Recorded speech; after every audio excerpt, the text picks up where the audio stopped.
صل علی محمد وآل محمد۔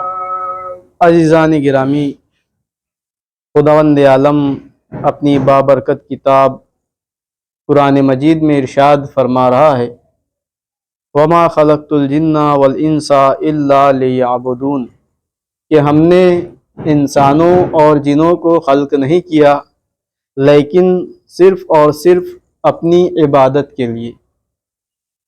اس آیہ کریمہ میں خالق کائنات خداوند عالم مخلوقات کے مقصد کو بیان فرما رہا ہے، انسان کے مقصد کو بیان فرما رہا ہے کہ انسان کی حیات کا مقصد کیا ہے۔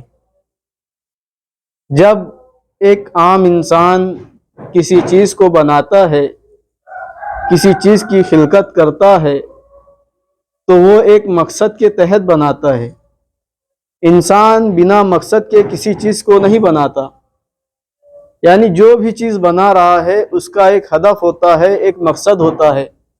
اگر ہم نے یہ ممبر بنایا ہے تو ممبر بنانے کا ایک مقصد ہے کہ اس ممبر سے فضائل اہل بیت بیان ہو، نصیحت بیان ہو، خدا اور رسول کی باتیں بیان ہو، احکامات خداوندی بیان ہو۔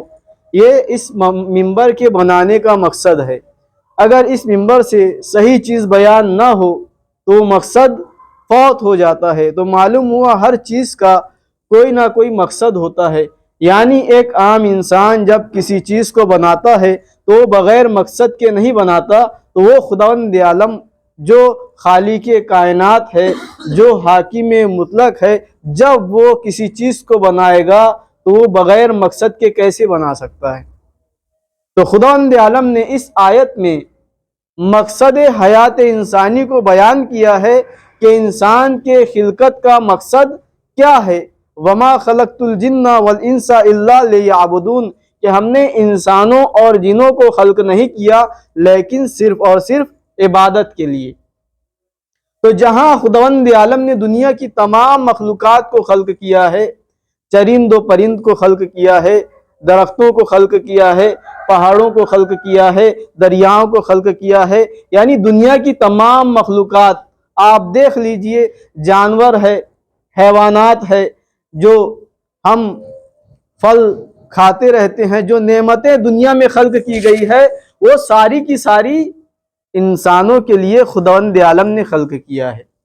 تمام چیزوں کو انسانوں کے لیے خلق کیا ہے کہ یہ انسان ان تمام چیزوں سے فائدہ اٹھاتا رہے اور ان نعمتوں سے فائدہ حاصل کرتا رہے، اور اس سے فائدہ حاصل کرنے کے بعد خداوند عالم کی عبادت کرے۔ یعنی تمام چیزیں تو خداوند عالم نے انسان کے لیے خلق کی ہے، لیکن انسان کو اپنی عبادت کے لیے خلق کیا ہے۔ یہ ہے مقصد حیات انسان، خداوند عالم کا مقصد انسان کو خلق کرنے کا۔ اب اگر ہم انسان عبادت الہی سے غافل رہے، عبادت الہی انجام نہ دے، تو کیا مقصد حیات انسان پورا ہوتا ہے؟ نہیں، مقصد حیات انسان اسی وقت پورا ہوگا جب انسان اپنی پوری زندگی عبادت الہی میں گزار دے۔ اگر ہم اپنی زندگی عبادت الہی میں نہیں گزار رہے ہیں تو مقصد فوت ہوتا ہوا نظر آتا ہے۔ خداوند عالم نے تو بتا دیا کہ ہماری زندگی کا مقصد یہ ہے کہ ہم عبادت الہی کو انجام دیں، اور قرآن میں یہ بھی بیان کر دیا کہ اگر تم شکر کرتے ہو تو اس میں بھی تمہارا فائدہ ہے، اور اگر تم کفر کرتے ہو تو اس میں تمہارا نقصان ہے۔ یعنی اگر ہم عبادت الہی کو انجام دیتے ہیں تو یہ اپنے فائدے کے لیے، ایسا نہیں ہے کہ خداوند عالم نے ہمیں عبادت الہی کے لیے یعنی اپنی عبادت کے لیے پیدا کیا ہے، اپنی عبادت کے لیے خلق کیا ہے، تو ہماری عبادت کرنے سے خداوند عالم کو کوئی فائدہ حاصل ہو رہا ہو۔ نہیں، ایسا نہیں ہے۔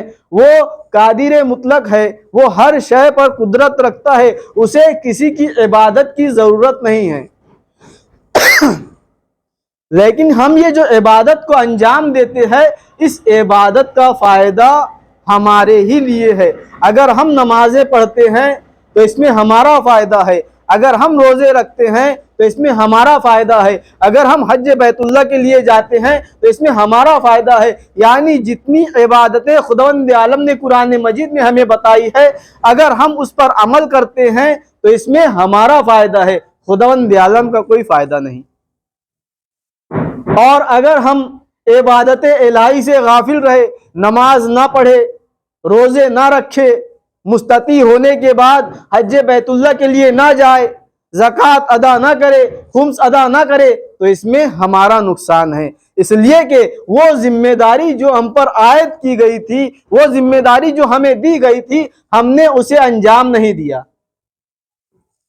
لہٰذا اب ہم خداوند عالم کے عذاب کے مستحق ہے، اس لیے کہ وہ خداوند عالم جس نے ان عبادتوں کو ہم پر واجب کیا ہے، ہم نے اس واجب کام کو انجام نہیں دیا، اور جو بھی واجب کام کو ترک کرے وہ عذاب الہی کا مستحق ہوتا ہے۔ دنیا میں چاہے جتنی نعمتوں سے فائدہ اٹھا لے، دنیا میں چاہے جتنی آسائش سے رہ لے، دنیا میں چاہے جتنے آرام سے رہ لے، چاہے وہ ایک اچھے مکان میں، بہترین مکان میں رہ رہا ہو، بہترین گاڑی سے سفر کر رہا ہو، ساری سہولیات اس کے لیے مہیا ہو، اگر وہ خداوند عالم کی عبادت کو انجام نہیں دے رہا ہے، نماز نہیں پڑھ رہا ہے، روزے نہیں رکھ رہا ہے، حج بیت اللہ کے لیے نہیں جا رہا ہے، تو وہ دنیا کی تمام نعمتوں سے فائدہ تو اٹھا سکتا ہے، لیکن آخرت کی کوئی نعمتیں اسے حاصل نہیں ہو سکتی۔ دنیا میں وہ بہترین طریقے سے رہ سکتا ہے، لیکن آخرت میں اسے کوئی انعام نہیں ملنے والا۔ وہ خداوند عالم کا نافرمان بندہ ہے، اسے خداوند عالم جنت میں داخل نہیں کرے گا، اس لیے کہ وہ منکر صلاۃ ہے، منکر زکوٰۃ ہے، منکر خمس ہے، منکر زکوٰۃ ہے۔ یعنی جو خداوند عالم کا منکر ہو وہ خداوند عالم کی جنت میں نہیں جا سکتا۔ تو اب جو مقصد خداوندی ہے، ہمیں اس پر عمل کرنا ہے، ہمیں عبادت الہی کو انجام دینا ہے، ہمیں عبادتوں سے غافل نہیں رہنا ہے۔ تو عزیزان گرامی، یہاں پر ایک سوال پیدا ہوتا ہے، کیا جو خداوند عالم نے عبادتوں کو ہم پر عائد کیا ہے، کیا وہ انہی چیزوں میں منحصر ہے؟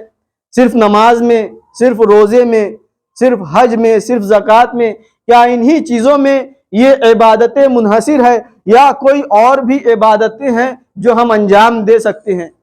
اس لیے کہ خداوند عالم انسان کی پوری زندگی کا مقصد، حیات انسانی کی پوری زندگی کا مقصد عبادت کو انجام دینا قرار پا رہا ہے۔ یعنی عبادت الہی یہ انسان کی زندگی کا مقصد ہے۔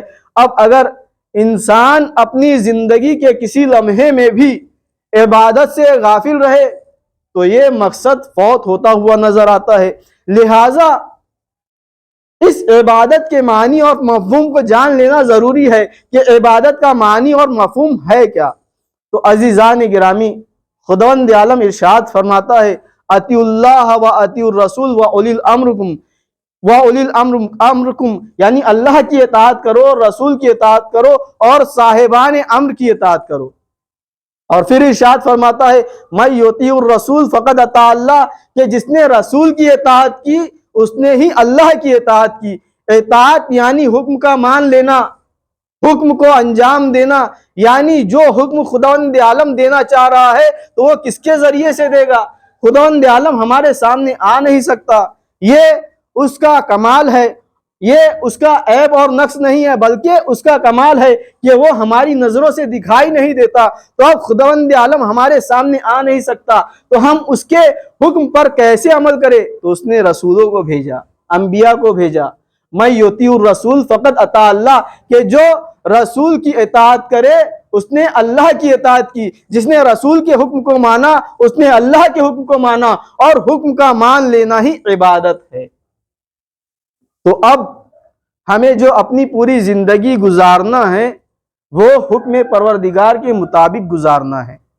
ہم یہ جو نمازیں پڑھتے ہیں، روزہ رکھتے ہیں، یہ سب عبادتیں ایک معین وقت میں تمام ہو جاتی ہے۔ یعنی نماز بھی معین وقت کے لیے ہے۔ 5 وقت کی نماز کا اگر ہم وقت نکالے تو آدھے گھنٹے سے پون گھنٹے میں پوری عبادت ہو جاتی ہے۔ روزے کا وقت اسی طرح سے پورے سال میں 1 مہینہ یہ روزے کا وقت ہے، اور حج بیت اللہ پوری عمر میں صرف 1 مرتبہ، وہ بھی مستطیع ہونے کے بعد واجب ہوتا ہے۔ اگر کوئی مستطیع نہیں ہے تو اس سے حج کا سوال بھی نہیں ہوگا۔ تو یہ ساری عبادتیں جو ہیں وہ معین وقت میں ہیں، لیکن مقصد الہی کیا ہے کہ انسان اپنی پوری زندگی عبادت الہی میں گزار دے۔ تو عزیزان گرامی، عبادت الہی میں ہماری زندگی اسی وقت گزر سکتی ہے جب ہم اپنی پوری زندگی حکم پروردگار کے مطابق گزارے۔ مطلب یہ ہے کہ اگر ہم نماز پڑھ رہے ہیں تو حکم پروردگار کے مطابق پڑھنی چاہیے، اور اگر ہم تجارت کر رہے ہیں تو وہ بھی حکم پروردگار کے مطابق ہونی چاہیے۔ اگر ہم کھانا کھا رہے ہیں تو وہ بھی حکم پروردگار کے مطابق ہونا چاہیے۔ اگر ہم روزہ رکھ رہے ہیں تو وہ بھی حکم پروردگار کے مطابق ہونا چاہیے۔ کوئی بھی عمل، ہم جس عمل کو انجام دیتے ہیں، ہمارا سونا اور جاگنا، ہمارا اٹھنا اور بیٹھنا، اگر یہ خداوند عالم کے حکم کے مطابق ہے تو یہ عبادت ہے، اور اگر حکم خدا کے مطابق نہیں ہے تو وہ عبادت نہیں کہلائے گا۔ اور جو عبادت الہی سے غافل رہے وہ مقصد الہی میں مکمل طور پر پورا نہیں اترتا۔ لہٰذا ہمیں اپنی پوری زندگی حکم پروردگار کے مطابق گزارنی ہے۔ اب ہم کس طرح سے اپنی پوری زندگی کو عبادت الہی میں گزار دیں؟ تو عزیزان گرامی، ایک مرتبہ پیغمبر اکرم اصحاب کے درمیان موجود تھے۔ پیغمبر اکرم نے تمام اصحاب کے درمیان سوال کیا کہ تم میں سے وہ کون ہے جو پوری رات جاگ کر عبادت کو انجام دیتا ہے؟ یعنی پیغمبر اکرم بتا رہے ہیں کہ ہم اپنی پوری زندگی کس طرح سے عبادت الہی میں گزار سکتے ہیں۔ اب کوئی کھڑا نہیں ہوا۔ جناب سلمان فارسی تھے، کھڑے ہوئے کہنے لگے یا رسول اللہ، میں اپنی پوری رات جاگ کر عبادت میں گزارتا ہوں۔ پھر سوال کیا پیغمبر اکرم نے کہ تم میں سے وہ کون ہے جو پورے سال روزہ رکھتا ہے؟ کوئی کھڑا نہیں ہوا۔ پھر جناب سلمان فارسی کھڑے ہوئے کہنے لگے یا رسول اللہ، میں پورے سال روزے سے رہتا ہوں۔ پھر پیغمبر اکرم نے ایک اور سوال کیا، کہا کہ تم میں سے وہ کون ہے جو ایک دن میں پورا مکمل قرآن ختم کر لیتا ہے؟ پھر جناب سلمان فارسی کھڑے ہوئے کہنے لگے یا رسول اللہ، میں ایک دن میں پورا مکمل قرآن ختم کر لیتا ہوں۔ اب جو دوسرے اصحاب تھے وہ بھی جناب سلمان فارسی کی زندگی کو ملاحظہ کر رہے تھے، دیکھ رہے تھے۔ جب جناب سلمان فارسی نے ان تینوں باتوں کو کہا کہ میں پوری رات جاگ کر عبادت کرتا ہوں، پورے سال کے روزے رکھتا ہوں، اور ایک دن میں مکمل قرآن کو ختم کر لیتا ہوں، تو اصحاب نے اشکال کیا یا رسول اللہ، یہ جو سلمان فارسی دعویٰ کر رہے ہیں کہ میں پوری رات جاگ کر عبادت کرتا ہوں، ہم نے کئی مرتبہ دیکھا ہے کہ یہ رات کو سوئے ہوئے رہتے ہیں، تو پھر یہ کیسے کہہ رہے ہیں کہ پوری رات جاگ کر عبادت کرتا ہوں؟ اور یہ جو کہہ رہے ہیں کہ پورے سال کے روزے رکھتا ہوں، ہم نے کئی مرتبہ انہیں دن کے وقت کھاتے ہوئے دیکھا ہے، تو یہ کیسے ہو سکتا ہے یہ کھاتے ہوئے بھی رہیں اور روزہ بھی رکھ رہے ہوں؟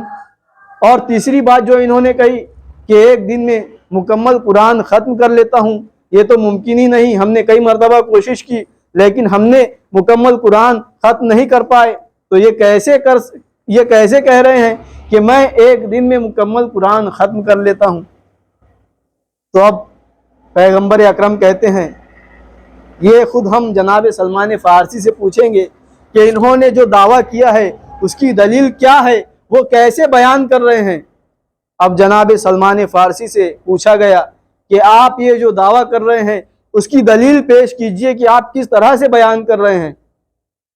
تو جناب سلمان فارسی جواب دیتے ہیں یا رسول اللہ، میں نے جو کہا کہ میں پوری رات جاگ کر عبادت انجام دیتا ہوں، تو آپ سے میں سن چکا ہوں کہ جو شخص وضو کر کے سو جائے وہ ایسے ہی ہے کہ اس نے پوری رات جاگ کر عبادت انجام دی ہو۔ اب یہ پیغمبر اکرم ہمیں بتا رہے ہیں عبادت میں زندگی گزارنے کا نسخہ کہ ہم کس طرح سے اپنی زندگی کو عبادت میں گزار سکتے ہیں۔ ہر وقت تو ہم نماز نہیں پڑھتے رہتے، ہر وقت تو ہم قرآن نہیں پڑھتے رہتے، ہر وقت تو ہم روزے سے نہیں رہتے، تو کس طرح سے ہم نماز کا ثواب حاصل کر سکتے ہیں، کس طرح سے ہم روزے کا ثواب حاصل کر سکتے ہیں، کس طرح سے ہم عبادتوں کا ثواب حاصل کر سکتے ہیں، وہ پیغمبر اکرم ہمیں بتا رہے ہیں۔ تو پیغمبر اکرم نے جب بیان کر دیا کہ جو شخص رات کو وضو کر کے سوئے وہ ایسے ہی ہے کہ اس نے پوری رات عبادت میں گزاری ہو جاگتے ہوئے، تو سلمان فارسی نے بھی بیان کر دیا، یا رسول اللہ آپ نے جب بیان فرما دیا ہے تو میں ہر رات باوضو سوتا ہوں، لہٰذا پوری رات جاگ کر عبادت گزرتی ہے۔ صلوات پڑھیں محمد و آل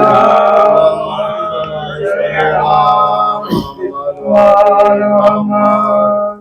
اور جو دوسری چیز میں نے کہی کہ پورے سال کے روزے رکھا ہوں، تو قرآن مجید میں خداوند عالم ارشاد فرماتا ہے کہ اگر کوئی ایک نیکی کو انجام دے تو اس کے عوض اسے 10 نیکی کا ثواب ملتا ہے۔ لہٰذا میں ہر مہینے 3 روزے رکھ لیتا ہوں، پہلی تاریخ میں، اوسط کی تاریخ میں اور آخر کی تاریخ میں، یہ میرے 3 روزے ہو گئے، اور ایک روزے کے عوض خداوند عالم 10 کا ثواب دیتا ہے، تو اس طرح سے 3 روزے کے 30 کے ثواب مجھے حاصل ہو گئے، اور اس طرح سے پورے سال کے میرے روزے ہو جاتے ہیں۔ لہٰذا 3 روزے کے عوض 30 روزے کے، اور اسی طرح سے پورے سال کے روزے کا ثواب مجھے حاصل ہو جاتا ہے، اور میں تو اس سے کئی زیادہ روزے رکھتا ہوں، لہٰذا میں نے کہا کہ میں پورے سال روزے رکھتا ہوں۔ یہ ہے جناب سلمان فارسی جو پیغمبر اکرم کی باتوں پر عمل کر کے بتا رہے ہیں کہ کس طرح سے اطاعت رسول کو انجام دیا جاتا ہے اور کس طرح سے اپنی زندگی کو عبادت الہی میں گزارا جاتا ہے۔ اب تیسرا سوال جو پیغمبر اکرم نے کیا تھا کہ وہ کون ہے جو ایک دن میں مکمل قرآن کو ختم کر لیتا ہے، تو اب جناب سلمان فارسی کہتے ہیں، یا رسول اللہ میں نے یہ جو کہا ہے کہ میں ایک دن میں مکمل قرآن کو ختم کر لیتا ہوں، اس کی وجہ یہ ہے کہ میں آپ سے سن چکا ہوں کہ جب آپ کے پاس مولائے کائنات آ رہے تھے تو آپ نے مولائے کائنات سے ارشاد فرمایا، یا علی تمہاری مثال میری امت میں ایسے ہی ہے جیسے سورہ توحید کی قرآن مجید میں۔ کہا کہ کیا مطلب؟ پیغمبر اکرم نے کہا، یا علی سورہ توحید جو ایک مرتبہ پڑھتا ہے اسے 1/3 قرآن پڑھنے کا ثواب ملتا ہے، جو 2 مرتبہ پڑھتا ہے اسے 2/3 قرآن پڑھنے کا ثواب ملتا ہے، جو 3 مرتبہ پڑھتا ہے اسے مکمل قرآن ختم کرنے کا ثواب ملتا ہے۔ اور یا علی تمہاری مثال بھی ایسے ہی ہے، یعنی جو تمہارا دل سے دوست ہے اس کا 1/3 ایمان کامل ہے، جو تمہارا دل سے بھی دوست ہے اور اپنی زبان سے بھی تمہارا اقرار کرتا ہے وہ اس کا 2/3 ایمان کامل ہے، اور جو تمہارا دل سے بھی دوست ہے اور زبان سے بھی اقرار کرتا ہے اور اپنے ہاتھوں سے بھی تمہاری نصرت کرتا ہے اس کا ایمان کامل ہے۔ صلوات پڑھیں محمد و آل محمد۔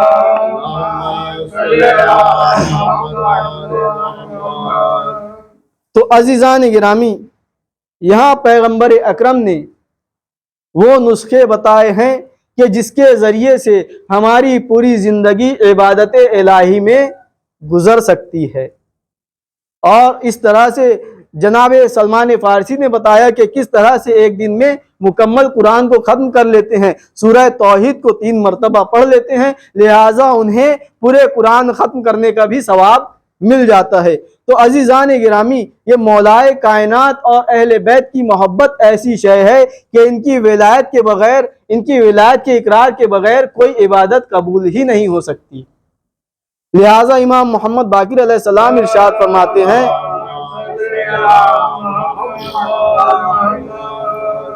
بنی الاسلام علی 5 اشیاء علی الصلاۃ والزکاۃ والحج والصوم والولایۃ، قال زرارہ فقلت وای شیء من ذلک الافضل فقال والولایۃ افضل۔ اسلام کے ارکان 5 ہیں، نماز، زکوٰۃ، روزہ اور ولایت۔ زرارہ نے سوال کیا، ان میں سے سب سے اہم کیا ہے؟ امام علیہ السلام نے فرمایا ولایت، کیونکہ ولایت ان سب کی کنجی ہے اور والی و حاکم ان سب کو انجام دینے کے لیے رہنما ہے۔ یعنی یہ 5 چیزیں ارکان اسلام ہیں۔ ارکان اسلام یعنی ان میں سے کوئی بھی چیز کم ہو جائے تو اسلام مکمل نہیں رہ سکتا۔ اور جب سوال کیا گیا ان سب میں سے افضل کون ہے تو امام نے فرمایا ان سب میں جو افضل ہے وہ ولایت ہے۔ ولایت یعنی والی، حاکم۔ کیوں فرمایا؟ اس لیے کہ والی اور جو حاکم ہوتا ہے وہ رہنما ہوتا ہے، وہ بتاتا ہے کہ کس طرح سے نماز پڑھنی چاہیے، رہنما بتاتا ہے کس طرح سے روزہ رکھنا چاہیے، رہنما بتاتا ہے کس طرح سے حج کرنا چاہیے۔ اور ہمارے ولی مولائے کائنات امیر المومنین علی ابن ابی طالب ان چاروں چیزوں کی طرف کتنی بہترین طریقے سے رہنمائی کی ہے کہ اگر ہم مولائے کائنات کی نماز کو دیکھیں تو مولائے کائنات کی نماز ہمیں ایسی نظر آتی ہے کہ جب مصلی عبادت پر جاتے ہیں اور تیر آپ کے پیروں سے نکالا جاتا ہے تو مولائے کائنات کو پتہ بھی نہیں چلتا۔ یعنی مولائے کائنات بتا رہے ہیں کہ نماز پڑھنا ہے تو کیسی پڑھنا ہے، یعنی ایسی محویت کے عالم میں پڑھیں کہ ہمیں پتہ ہی نہ ہو کہ دنیا میں کیا ہو رہا ہے۔ یہ ہے مولائے کائنات کی نماز۔ اور زکوٰۃ دینے کا طریقہ دیکھیے کہ جب مولائے کائنات نے حالت رکوع میں زکوٰۃ دی ہے تو وہ ادا خداوند عالم کو اتنی پسند آئی کہ ولایت مولائے کائنات کا اعلان کر دیا۔ انما ولیکم اللہ ورسولہ والذین آمنوا الذین یقیمون الصلاۃ ویؤتون الزکاۃ وہم راکعون، کہ اللہ تمہارا ولی ہے، رسول تمہارا ولی ہے، اور وہ صاحبان ایمان جو حالت رکوع میں زکوٰۃ کو ادا کرتے ہیں۔ یہ دوسرا ارکان اسلام جس پر مولائے کائنات نے عمل کر کے بتا دیا۔ اور تیسرا حج بیت اللہ، یعنی پیغمبر اکرم کے ساتھ جو پیغمبر اکرم نے پہلا اور آخری حج کیا ہے، جب حج سے واپسی کے دوران خداوند عالم نے ولایت مولائے کائنات کا اعلان اس طرح سے کیا کہ پیغمبر اکرم خود ارشاد فرماتے ہیں الست اولیٰ بکم من انفسکم، لوگوں کے درمیان، حاجیوں کے درمیان کیا میں تم پر تمہارے نفسوں سے زیادہ حاکم نہیں ہوں؟ جب سب نے اقرار کر لیا تو مولائے کائنات کو اپنے ہاتھوں پر بلند کر کے کہتے ہیں من کنت مولا فہذا علی مولا، کہ جس کا میں مولا ہوں اس کے علی بھی مولا ہے۔ صلوات پڑھیں محمد و آل محمد۔ اور مولائے کائنات کی فضیلت دیکھیے کہ یہ جو 4 چیزیں ہیں جو ارکان اسلام ہیں، یہ چاروں چیزوں کی کیا نسبت ہے مولائے کائنات سے۔ نماز ایسی کہ محویت کا عالم ہے، روزہ ایسا کہ زکوٰۃ ایسی دی کہ جو نماز کے عالم میں ہے، اور حج ایسا کیا کہ جس کے بعد ولایت علی کا اعلان ہو گیا، مولائے کائنات کی ولایت کا اعلان ہو گیا، اور روزہ ایسے رکھا کہ روزے کی حالت میں آپ شہید ہوئے ہیں۔ یہ نسبتیں ہیں مولائے کائنات کی عبادتوں سے۔ اسی لیے تو مولائے کائنات ارشاد فرماتے ہیں فزت برب کعبہ، رب کعبہ کی قسم میں کامیاب ہو گیا۔ صلوات پڑھیں محمد و آل محمد۔ تو عزیزان گرامی، ہمیں بھی عبادت الہی سے غافل نہیں رہنا ہے، عبادت الہی انجام دینا ہے۔ اس لیے کہ مقصد حیات انسان یہی ہے کہ ہم اپنی زندگی عبادتوں میں گزارتے رہیں۔ وصلی علی محمد وآلہ الطیبین الطاہرین المعصومین۔ خدایا بحق محمد